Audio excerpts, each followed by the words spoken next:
Hello, it's Sandra from Gracious Goodness Essentials. I was wanting to talk to you today about internal absorption of essential oils.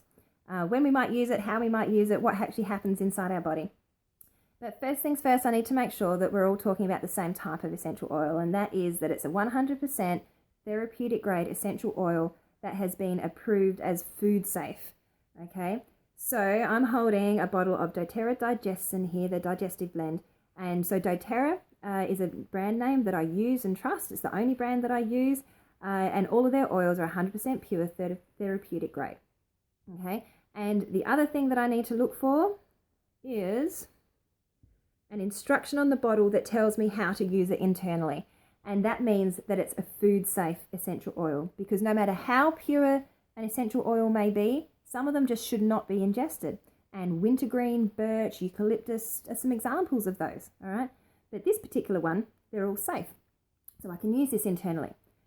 What do I mean by internal? Well, I mean that we've taken the oil in such a way that the first time it has a chance to work is once it's actually hit our belly.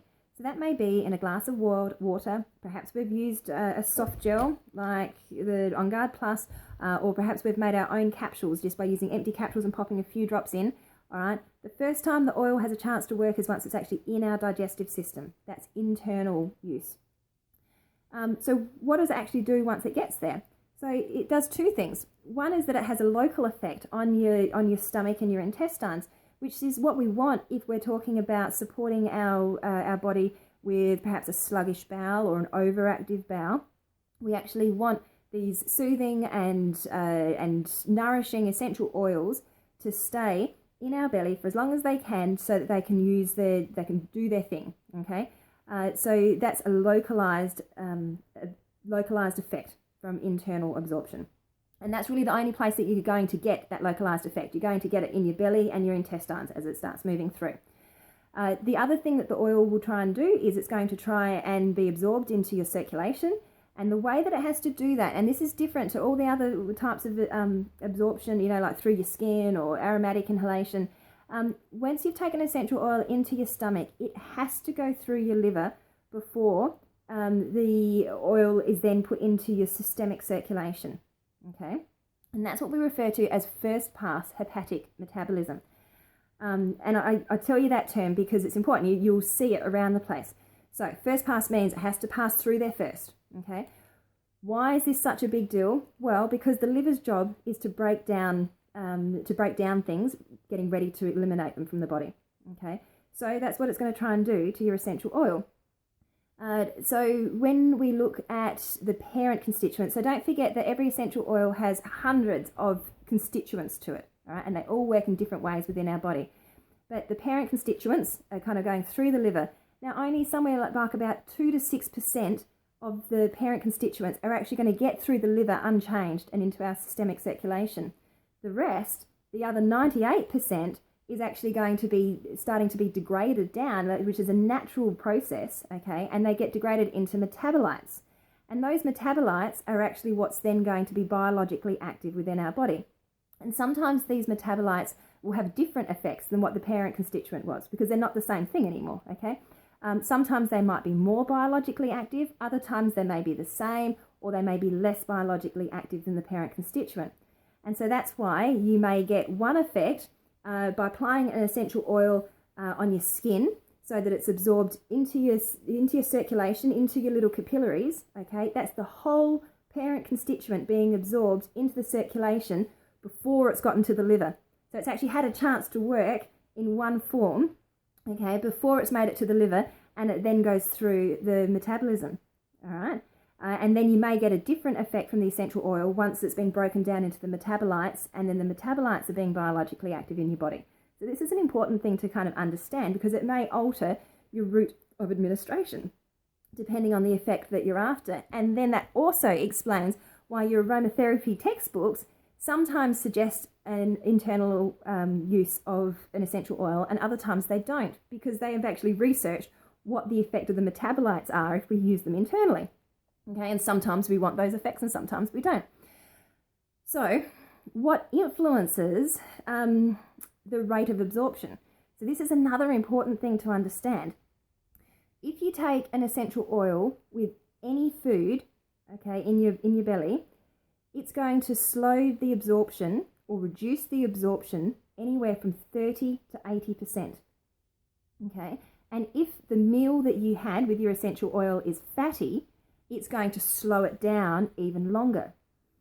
So what does this mean? Well, it means that if you're after a localized effect, so you actually want the essential oils to be working on your digestive system, then it's actually advantageous to take your essential oils with food, because the oils are actually going to stay in your belly and in your digestive system for longer. Okay, they're not going to be absorbed as much into your systemic circulation. But if the effect that you're after is a systemic one, which means you're wanting it to affect all the other cells and tissues in your body, then you're best to take your essential oils away from food on an empty stomach. Okay, and that's a really important thing, because if you're talking about a decreased absorption by up to 80%, that's not fantastic if you're wanting a systemic result. Okay. The other thing to think about, so the liver's role is to break down the essential oil, and then it's actually eliminated through your kidneys, your intestines. They're going to poop it out, and through breathing as well. Sometimes you actually breathe out those metabolites, and that's an excretion method of the body, or elimination method of the body. So if you're someone that perhaps has got a compromised liver or a compromised renal system, then you need to be very aware that if you take a lot of essential oils internally, you may be placing some strain on your liver and your kidneys. All right. So people that are compromised in those areas should really consider a much reduced dosage, okay, of essential oils internally, because they do need to be metabolized. However, that being said, once an essential oil is actually in your circulation, once it's actually in your bloodstream, it reaches your tissues very quickly, okay, but it's also broken down and excreted quite quickly as well. Within hours, the essential oil constituents are actually out of your system. So this is good for a couple of things. One is that it means that once it's actually in your circulation, you have a great immediacy of effect. But two, it means that the liver's not stockpiling any essential oil constituents. It's not saving them up for a rainy day, which means that you are safe to take your essential oils regularly and daily. This is okay. In fact, it's recommended. It is recommended that you use small amounts of essential oils internally, regularly, daily, rather than a large amount sporadically.